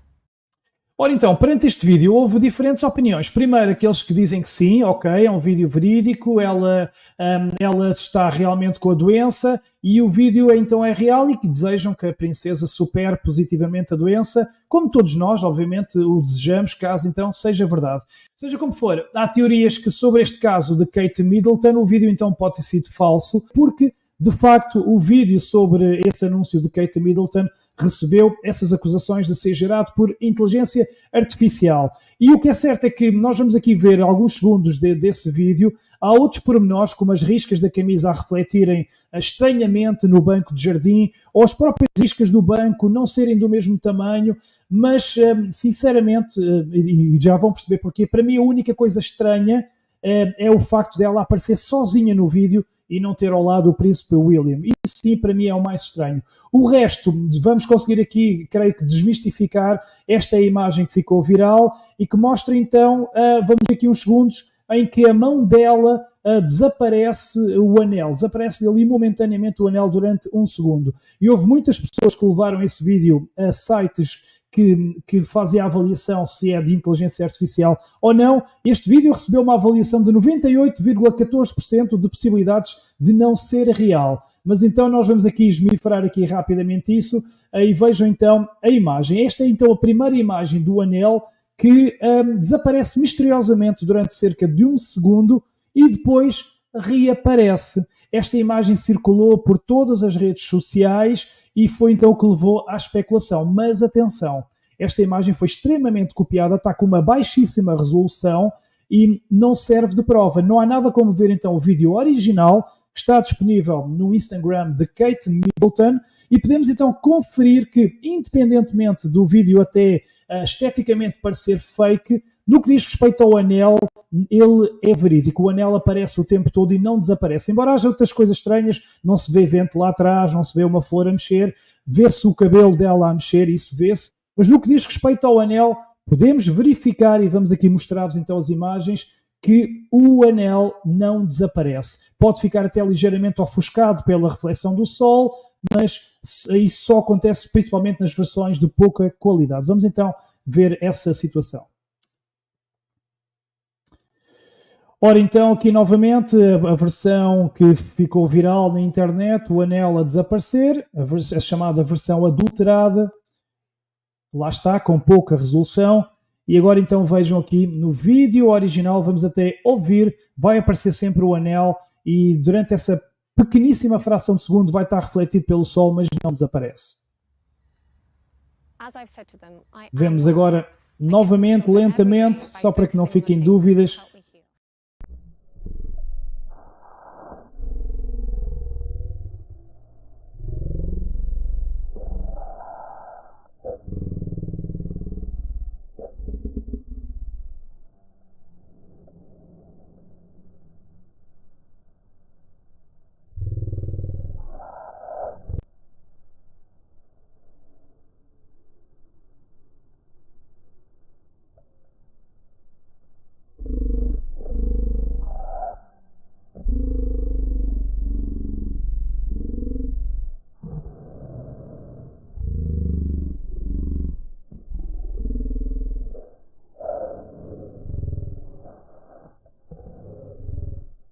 Pronto, em relação aqui às riscas refletidas no banco, embora sejam estranhas, é importante ver aqui um outro pormenor do banco, é que o banco está muito encerado, muito brilhante, e ali naquela zona onde tem um círculo, vê-se o sol a refletir ali também, portanto, não consigo ter uma opinião de que seja fake por causa das riscas. E em todo o vídeo eu conferi também o movimento da sombra, está sincronizado com o corpo, a sombra no banco está sincronizado com o corpo, portanto, por aí também não podemos pegar. E o facto de haver partes do banco mais finas de um lado e mais grossas do outro facilmente se justifica pelo ângulo e pela perspectiva da câmara que filma, porque está numa perspectiva assim na diagonal. Isto é muito estranho, não vamos perder também muito tempo, porque aqui são especulações. O que é certo é que ela esteve desaparecida há mais de 80 dias, fez este vídeo, não aparece o Príncipe William ao lado, dizem que o vídeo é fake e que o anel desaparece, mas o anel afinal não desaparece. A única certeza que eu tenho é que os únicos que sabem o que é que poderá ter acontecido a Kate é a família real, e eu, vindo daquela gente que lida com pedófilos e afins, também já nada me admira, mas daí a podermos afirmar que aconteceram coisas assim muito mais graves é um grande passo. Vamos então aqui passar aqui a discussão a vocês. Eu estou muito curioso porque eu estou sincero, eu fiz toda esta análise e fiquei igual, já ouvi todas as teorias, desde que ela foi mesmo assassinada para rituais satânicos, já ouvi todas as teorias, nenhuma é totalmente descabida, mas eu não consigo, eu fiquei confuso. Só posso-vos dizer então que o anel não desaparece. Embora, atenção que nestes 80 dias, só para finalizar, para contextualizar, nestes 80 dias em que ela esteve desaparecida do público, foram publicadas 3 fotografias na imprensa, que também foram dadas como falsas e criadas em Photoshop, até por agências credibilizadas. Portanto, há aqui muita coisa estranha, ainda mais esse relato de Christine Fitzgerald, a ex-melhor amiga da Diana, que diz que ela foi então, tal como a Diana, diz que a própria Diana foi sacrificada pela família real e que aquela morte foi encenada, e que diz que agora estão a fazer o mesmo à Kate por tradições, o Illuminati, etc, etc, etc. Bom, vamos então ouvir aqui a vossa opinião. Joana, o que é que tu tens a dizer sobre isto? Qual é a tua percepção quando viste as primeiras notícias? O que é que te vai aí na alma? Olha, é assim, é a regra dos palácios e da agência de comunicação, da grande máquina da agência de comunicação dos palácios, nada reclamar e nada explicar. Por isso não se entende, aqui há gato, é o mínimo que se pode dizer, porque não se entende como é que uma situação destas pode ter sido gerida, ou seja, fazendo fé, na melhor das hipóteses, que realmente houve um problema de saúde, na melhor das hipóteses, do ponto de vista comunicacional, não é? Do ponto de vista da rapariga, não é? Do ponto de vista da rapariga, se houvesse uma doença oncológica, obviamente isso é uma tragédia para qualquer ser humano. Mas do ponto de vista comunicacional, se tivesse havido mesmo uma doença, esta gestão da comunicação do boletim clínico da princesa Kate Middleton é absurda, não faz sentido nenhum. A outra foto, não sei se vais mostrar, a outra foto em que ela aparece com os filhos, já foi dada como manipulada. Isso já foi confirmado. Sim, que é manipulado, não é? É uma das 3, esta que estamos a ver agora, exatamente. Exatamente, é confirmado como manipulado. Isso em si mesmo, para mim, bastaria para poder colocar qualquer hipótese, não é? Porque se manipulam uma foto para parecer que a senhora está bem, que está com os filhos e que está feliz e que está numa situação normal de convívio familiar, de privar com os seus entes queridos, bom, então alguma coisa se passa, não pode ser só... Não pode ser só, com todo o respeito, de novo, por qualquer ser humano que esteja doente, não pode ser só uma doença oncológica, não é? Isso tinham feito outra gestão completamente diferente. Isso não faz sentido nenhum. Isto é absurdo do ponto de vista comunicacional. Tem que haver aqui outra coisa qualquer. Por mais abalada... vamos imaginar, lá está, noutra hipótese benevolente, Kate Middleton recebe uma notícia chocante que efetivamente está com uma doença que ela nunca supôs, etc., e fica muito afetada, muito impactada por isso, etc. Bom, nesse caso, podiam esperar um pouco para fazer a comunicação, mas fariam a comunicação, nomeadamente, como tu disseste, acompanhada pelo seu marido, etc. Ora, isto aqui, o que é que se passa, não é? Eu até quereria dar como verdadeiro este vídeo, mas obviamente, nem que seja por espírito científico, eu tenho que colocar todas, a partir do momento A partir do momento em que há uma imagem que já está dada como manipulada, sem nenhuma razão, não é? Porque não é o facto da pessoa estar doente com cancro que justifica manipular uma imagem, muito menos em pessoas que ocupam este estatuto, não é? Que são adoradas, não é? Por milhões. Como não sei se vocês têm noção, imagino que tenham, a monarquia inglesa, a britânica, da coroa britânica, é adorada por milhões de pessoas no mundo, não é? Portanto, isto são verdadeiras vedetas pop e, portanto, isto não bate a bota com a perdigota, não joga o tico com o teco. Eu não sei que história... Estás desconfiada? Não sei que história é que aqui há, evidentemente, não faço a menor ideia qual é que é a verdade, mas isto é que não é verdade.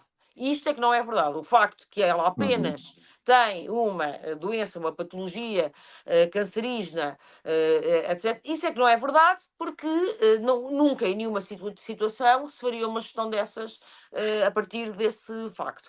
E, portanto, porque é que estão a mentir? Como é que estão a mentir?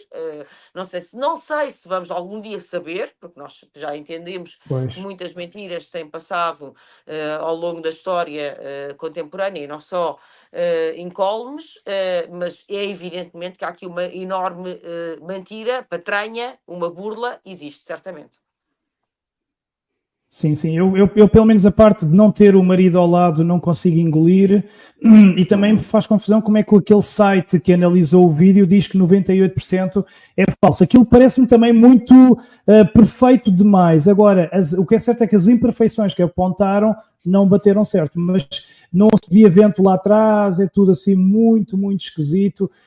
Gustavo, e para não falar do facto que ela foi supostamente, teve uma cirurgia abdominal uns meses antes e que teve induzida em coma, e a Casa Real também veio desmentir isso, mas deu em todos os jornais, portanto há muita coisa até por trás que nós nem sabemos. Gustavo, o que é que a tua intuição te diz sobre isto? Bom, certezas não há, e portanto aquilo que eu acredito, ou que eu sinto, usando essa questão da intuição, é que aquilo que se passa é muito mais grave do que um cancro, ok? Eu acredito, o câncer é uma das doenças que, juntamente com a depressão e com problemas cardíacos, que mais afeta a população mundial, e está muito ligado a uma profunda ausência de respeito próprio, uma profunda ausência de soberania própria, é uma tristeza profunda que manda para índices baixíssimos o nosso sistema imunitário, e então ficamos de facto muito sujeitos a tudo isso, e muito mais agravado depois com aquilo que aconteceu com a suposta solução da fraudemia. Portanto, ela está dentro de um cenário perfeito, em que tem que ser muito mais submissa do que arrojada, muito mais obediente do que livre, para poder ser afetada por uma questão oncológica. Mas eu sinto que possa ser algo mais grave do que isso. Mas eu ia um bocadinho mais longe dentro desta questão da inteligência artificial, com a qual eu particularmente não simpatizo, porque é mais uma ferramenta para manipular, mentir e controlar as pessoas do que uma facilitadora, seja daquilo que for. Muitas pessoas estão felizes porque agora de repente as coisas são feitas muito mais rapidamente, muito mais efetiva, é tudo muito mais eficaz, digamos assim, mas isto é uma ferramenta brutal para manipular, enganar e controlar as pessoas. Portanto, eu não sou de facto nada fã, nem apologista. Tu agora não sabes o que é verdade. Já não sabias, porque a comunicação social mente tanto, os políticos mentem tanto, as farmacêuticas têm tantos interesses obscuros, mas agora com isto, então, tudo pode ser mentira. E também recordar às pessoas que, por exemplo, uma inteligência artificial é superficial, está muito longe da profundidade e da magia mesmo numa inteligência emocional. O chat GPT, por exemplo, quer dizer, a base de dados desse chat é limitada, não é? Eu, como sou um homem muito conectado e sou um criativo, a minha intuição e a minha criatividade são bases infinitas, são muito mais poderosas do que do que esse chat, que, como disse, tem uma base de dados limitada. A minha intuição é ilimitada, a minha criatividade é ilimitada.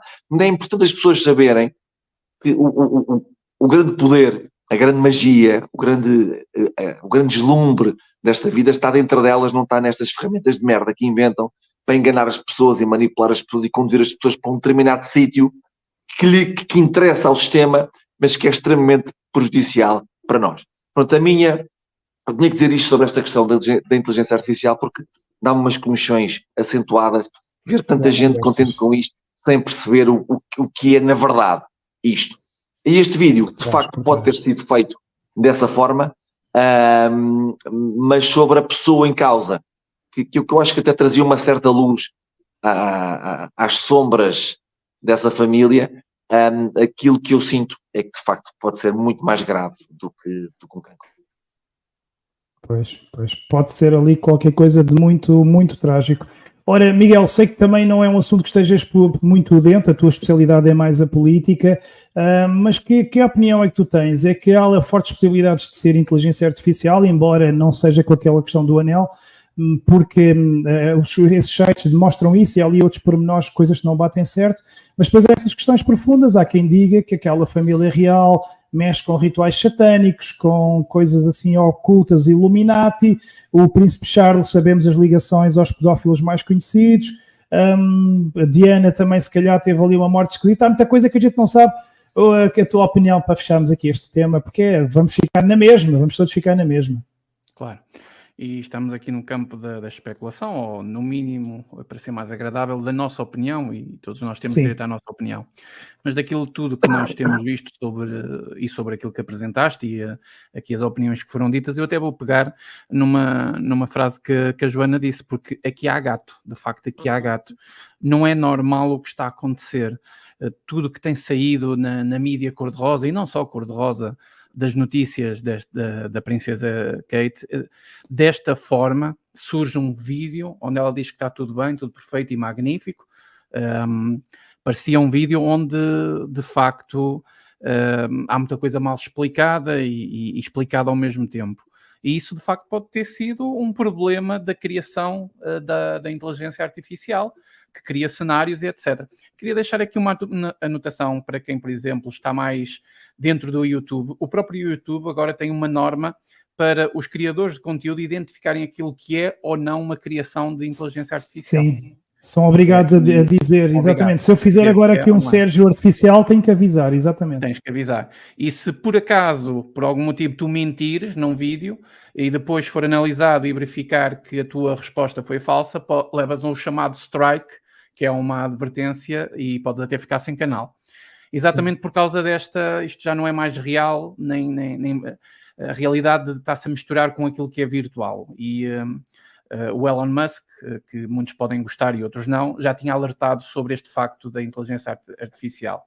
A inteligência artificial ela é uma ferramenta para quem está dentro da área como eu estou. Nós lidamos com a inteligência artificial há muito tempo. A criação de algoritmos não são nada mais do que uma inteligência artificial. Agora, o que querem trazer e vender é outra coisa diferente e vai ser utilizado, obviamente, como disse o Gustavo, para continuar a alimentar a máquina da propaganda. Em relação à princesa, eu acho isto estranho e por isso é que eu concordo com a Joana, porque de facto aqui há gato e aqui não bate uma coisa com outra, porque se fosse uma doença, qual era o problema de virem dizer que ela tem uma doença e que está a recuperar? Até poderiam nem dizer a verdade toda, dizer, olha, tem uma doença, mas está a tentar recuperar. Nem que depois acontecesse o pior.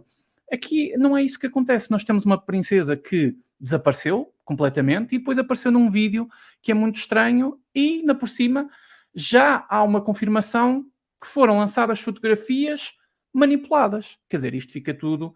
Eu faço aqui, por exemplo, a comparação, e como disse a Joana, estas pessoas, não é? A monarquia britânica, ela é quase como um grande ator de Hollywood, não é? Admirada, amada por uns, odiada por outros. Eu, por exemplo, vou fazer uma comparação deste caso com, por exemplo, a Céline Dion. A Céline Dion esteve muito tempo fora dos palcos, esteve muito tempo em silêncio e depois fez um vídeo real, esse é real, a dizer que estava doente. E pronto. E tem imagens dela, de facto, doente. Agora até acho que está a recuperar, Pronto, não desejo mal a ninguém, independentemente das opiniões, espero que esteja tudo bem. Mas desapareceu e quando apareceu assumiu a sua doença e depois há imagens onde ela aparece com os filhos, realmente bastante... Que comprovam, não é? Aconteceu mesmo com o ator Bruce Willis. O ator Bruce Willis entrou num estado de demência muito avançado, também teve desaparecido durante uns tempos, até rejeitou alguns papéis em alguns filmes, ninguém sabia porquê. De repente ele aparece, confirma ao pé da família que tem uma doença e já apareceram mais fotografias onde ele está realmente debilitado. O Michael J. Fox, conhecido pelo Regresso ao Futuro, outro que na altura esteve desaparecido durante algum tempo e todos nós hoje sabemos que ele tem Parkinson. Quer dizer, estas pessoas quando estão realmente doentes, elas afastam-se, preparam-se e depois vêm encarar o público e a vida rola, não é? E pronto. E o mecanismo de vida é que vai tratar do resto, não é? Aqui não. Aqui é uma coisa completamente diferente. Portanto, todos os cenários são prováveis, mas se eu tivesse que especular e se eu fosse comentador de revista Cor-de-Rosa... Tivesse que apostar agora, se tivesse que apostar. Eu apostava no cenário que aconteceu à Princesa Diana, sinceramente. Sinceramente apostava. Pois, será há quem que diga que isto é uma... Pois, há quem diga que é uma preparação para... Exatamente. Não sei. Exatamente. Não sei. Até porque também há notícias que especulam... E há notícias que especulam sobre o que é que a família real faz aos corpos depois de enterrados, que não há nunca nenhum corpo. Há uma manchete do Daily Mirror, acho eu, que muito sugestiva, que ainda por cima aparece a própria Kate e o príncipe William nessa manchete. Isto é tudo muito obscuro. Bom, então, se tivesse que apostar dinheiro, Miguel, tu dizes que se calhar já não está entre nós. Sim, se eu tivesse que apostar, diria que se calhar também já não está entre nós. Mas há outra coisa. Depois que morreu a rainha, tem acontecido muitas coisas estranhas à volta da família real britânica. Acho que, independentemente da opinião que as pessoas tinham sobre a rainha, ela era uma forma de silenciar todos os escândalos que estavam em volta da família real, mas ao mesmo tempo também se calhar controlar muita coisa. E agora têm acontecido coisas muito estranhas. Até nós já falamos aqui da ilha Epstein, portanto, tem acontecido muita coisa muito estranha que tem envolvido cada vez mais nomes da família real, por incrível que pareça. Sim. Gustavo, se tivesses que apostar dinheiro... Eu já disse, o que acredito é que algo pior do que um cancro está a acontecer. Ou aconteceu. Mas tipo o quê? Okay. Exatamente. Pode tocar nisso que o Miguel... Os aliens. Foi abusida por aliens. Aliens não. Embora acredite na vida em outros planetas. Mas não, isso não. Mas aquilo pareceu-me tudo muito... É muito encenado. Muito artificial. Quando tu olhas para a cara dela, há ali de facto... Há muito pouca vida naquele rosto. Apesar dela dizer que está bem... e acredita que vai ficar bem, há muito pouca vida, há muito pouca verdade naquele rosto, digamos assim. Então eu acho que ou pode estar, ou pode ter acontecido o que o Miguel falou, ou pode estar numa fase terminal, ou seja, eu acho que algo pior está a acontecer ou já aconteceu. Olha, posso adicionar só uma coisa? E tu, Joana, já agora... Sim, Miguel, sim. É muito rápido e depois eu passo à Joana. É muito rápido, porque o Gustavo tocou num assunto que eu esqueci-me de falar, que eu tenho aqui anotado. Quem está dentro da área de TI, como eu estou, e percebe mais destas coisas, olha para aquele vídeo e diz, isto foi muito mal feito. Qualquer CGI de um filme que sai hoje no cinema sai muito melhor. De monstros, andar à porrada e aliens e essa coisa toda. Portanto, aquilo está muito mal feito. Sem vento lá atrás, né? As folhas não mexem... É a família real. Se fosse o Miguel a fazer isso cá em casa, se calhar ficava assim, não é? Agora é a família real que nós estamos a falar. Faz lembrar o Star Wars na década de 80. Pior. Mas talvez queiram que isto tenha este percurso, que haja estas suspeitas, que hajam todas estas teorias e que isto seja falado. Talvez alguém queira que isto aconteça, porque de facto quem olha para aquilo e percebe um bocadinho do assunto vê que há centenas de maneiras de ficar melhor feito e poucas maneiras de ficar ainda pior. Eu queria adicionar esse detalhe. Eu estou com o Miguel, porque assim, aquela fotografia que ela fez com os filhos, não é? Que estava manipulada, certo? Era bom de ver, não é preciso ser, lá está, uma agência de comunicação para perceber que os internautas rapidamente iam perceber que aquilo estava manipulado, certo? Portanto, E saiu na imprensa. Saiu na imprensa. Portanto, porque é que nos querem fazer chegar à conclusão que das imagens manipuladas, etc., eu não sei. Mas acho que ainda é prematuro para perceber isso. Se tivesse de dar um palpite, apostavas em que algo mais misterioso com o Miguel, porque a gente tem que falar em código que o YouTube não gosta de... Aliens, Rita. Rita não, Joana, aliens. Não apostava em nada, mas estou certa que uma ficha clínica de uma doença ecológica apenas não é de certeza absoluta. Isso, exatamente, é isso mesmo. Okay, mas é grave, há uma coisa grave. Sim. É isso mesmo. O cancro já é grave. Aí estamos de acordo. Mas olha, eu digo-vos uma coisa, eu não excluo a treta de lá dos rituais satânicos, que aquela gente é doida de escones, eu não excluo já também isso, mas também não afirmo, portanto, pronto, mas eu não excluo, aquilo é uma seita muito amarada. Olhem, vamos aqui rapidamente, então, só terminar com as nossas notas altas e baixas. Alguém quer começar? Eu hoje estou benevolente, algum de vocês quer começar? Não temos que fazer começar. Assim um sorteio. Então podes tu então... Vou ser super Gustavo, as tuas notas deste mês então, é a nossa edição de... Exatamente, a nossa edição de março. Podes começar pela nota alta ou baixa? Vou começar pela nota baixa. Há bocadinho já lhe dei esse cognome e vou repetir. Luís Buraco Negro. É um buraco negro de carisma. Não tem estatuto, nem presença, nem energia de líder. E esta associação a outro que é igual, enfim, é de facto uma absoluta ausência de soberania para mim. Nota positiva. Sim.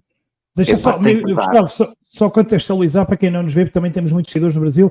Luís Buraco Negro é o Luís Montenegro, é o novo primeiro-ministro, de facto não tem carisma nenhum. Eu acho que não é tão mau como o Pedro Nuno Santos do PS, mas aquilo, eu só tenho um adjetivo para aquilo, é fraquinho. É mole. E os dois juntos não fazem um, que é o grande problema, é que os juntos não fazem um. É muito fraquinho. A nota alta. Positiva. Malta, é completamente fora o que vocês possam estar a pensar, mas é o seguinte: o meu filho Xavier fez hoje 4 anos. Epá, a nota positiva vai para o meu filho Xavier, que é um purista, é um ninja, é o espelho da verdade e da liberdade. E eu aprendo tanto com aquele puto. Ele se quer uma coisa, epá, ele só para e cala quando quer. E sabe o que quer. E é forte, apesar de só ter feito 4 aninhos, é forte. E é muito importante irmos buscar esta nossa criança dentro de nós. Esta criança corajosa, audaz, que não tem medo, que é livre, e transportar isso para os nossos dias e nesta nossa fase adulta. A minha nota positiva, se a negativa é para alguém que não tem carisma nenhum, a positiva é para um puto que fez hoje 4 anos, cheio de carisma, mesmo na medida que eu gosto. Ora, Gustavo, conseguiste surpreender-nos totalmente. Ninguém na Terra imaginaria a tua nota alta de hoje, mas claro que sim. E a piada disto é mesmo termos essa abertura. Miguel, a tua nota alta ou baixa começa como preferires, daqui do mês. Ora bem, tu começaste por qual, Gustavo? Foi pela mais baixa, não foi? Então eu vou começar também por aí. A minha nota negativa vai para, eu vou-lhe chamar sistema político português, que nos já deixou e continua a deixar nas mãos dos burocratas globalistas. E hoje nós falamos de um assunto que é muito importante, nós temos que resolver isto, e com isto eu deixo um apelo que todos nós temos que fazer pressão sobre aqueles que governam este país para não ficarmos nas mãos da OMS nas futuras coisas pandemias. Que vêm pelo futuro. Sim, pandemias ou pseudo-pandemias, exatamente. A nossa liberdade está em jogo. Somos um país, temos regras, obviamente, temos leis, mas a nossa liberdade é acima de tudo e a nossa soberania. Portanto, o sistema político, para além disto tudo que anda a acontecer, acho que o pior disso tudo foi mesmo o assunto que nós trouxemos. E os meus parabéns também à Joana por ter tido iniciativa, não só ela, por isto ser discutido. Se há uma petição que já foi ouvida e tem sido levada a plenário, tem que ser levada antes do acontecimento, não é depois. Claro. Depois podem enfiá-la no... Claro. Sobre a minha nota positiva, eu vou dá-la ao Sérgio, pela coragem dele. Vou-te dar uma nota a ti, meu amigo. Os meus parabéns. Tiveste muita força, tiveste muito bem, e por todo este caminho que tens feito pela verdade, por este programa maravilhoso que é o 3x3 ou 3x3, por estas pessoas maravilhosas que nós temos conhecido aqui no programa, e acima de tudo por manteres a firmeza de trazer a verdade, ou pelo menos o outro lado que toda a gente esconde. As pessoas lá em casa depois escolhem se acreditam, se não acreditam, isso é com elas. Mas a minha nota positiva é para ti, e estás de volta, e tem cuidado, não te metas noutra agora, porque andam atrás de ti. Um grande abraço para ti, e já agora também para a Joana um beijinho, e para o Gustavo um grande abraço também.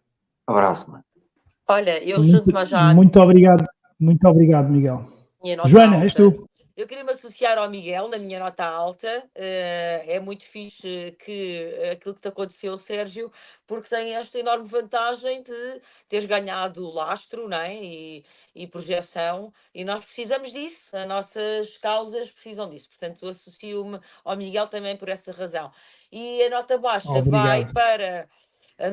vai para o facto da legislatura anterior ter passado pela porta do cavalo à última da hora a criminalização das terapias que eles chamam de terapias de conversão, ok? O que é isto? É que uma pessoa que não se sinta bem com a sua sexualidade fica proibida de procurar ajuda profissional. Eles começaram com a história de que haveria profissionais de saúde mental, vocês estão familiarizados com isto, espero eu, não é? Começaram com a história de que haveria profissionais de saúde mental que estariam a tentar converter pessoas que não eram homossexuais ou que eram trans para terem uma sexualidade dita normal. Esta é que é a desculpa, mas na verdade impedem qualquer pessoa de procurar ajuda profissional, mesmo com livre consentimento. Não sei se me estou a fazer entender. Mesmo que seja vontade expressa dessa pessoa, a pessoa não pode procurar ajuda, e o profissional não pode prestar, fazendo uma ingerência clara naquilo que é a relação clínica, que tem que obviamente ser preservada, tem que ser protegida, e não permitindo a que um adulto faça uma opção, não é? De procurar ajuda para se perceber, para se desenvolver, para se transformar, que aquilo deve ser obviamente um direito humano universal. Portanto, nota negativa, isto é muito perigoso, abre uma pressão sobre os profissionais de saúde terrível. Eu já tenho colegas meus que neste momento têm medo de receber alguns casos nos seus consultórios, nos seus gabinetes. Interfere, é uma ingerência inconstitucional na deontologia das nossas profissões, e evidentemente também inconstitucional porque abre também aqui um precedente, não é? Interferindo com aquilo que é a liberdade, a autodeterminação de qualquer indivíduo, que tem o direito a procurar ajuda médica para aquilo que bem entender. Isto é muito perigoso. Desculpa lá, a imagem está assim toda trocada, porque estou ligada aqui ao cabo, fiquei sem bateria, não é? Como perceberam. Mas isto é muito perigoso, isto é mesmo muito perigoso, e nós temos que lutar para que isto seja revogado, evidentemente. Muito pertinente, muito pertinente e muito bem lembrado. É uma excelente nota baixa. Olha, resta-me então vermos esta nossa edição de março do 3x3. Foi um bocadinho mais longa do que o que queríamos, mas é bom sinal, que estávamos aqui com muita coisa interessante para falar. Portanto, quero agradecer muito mais uma vez a vossa presença. Vemo-nos na edição de abril, se tudo correr bem, se não nos transformarmos em inteligência artificial. Portanto, um grande abraço a todos e muita força, saúde. Obrigada, tchau. Tchau, e até à próxima. Até à próxima. Tchau. Beijinhos. E só me resta também agradecer a vossa presença aí desse lado. Muito obrigado pelas vossas partilhas, pelos vossos comentários. Aguentaram aqui quase 2 horas de programa 3x3. Este foi um programa, de facto, com muita coisa, muita informação, muita boa disposição também e uma presença de um painel incrível que, de facto, torna este programa muito rico. Já sabem, podem ver tudo o que se passa nos bastidores do 3x3 no novo canal do YouTube, programa 3x3. E neste já tivemos aqui alguns bloopers, algumas situações caricatas e fiquem a saber tudo então no novo canal. Um forte abraço, até ao próximo mês, edição do 3x3 de Abril.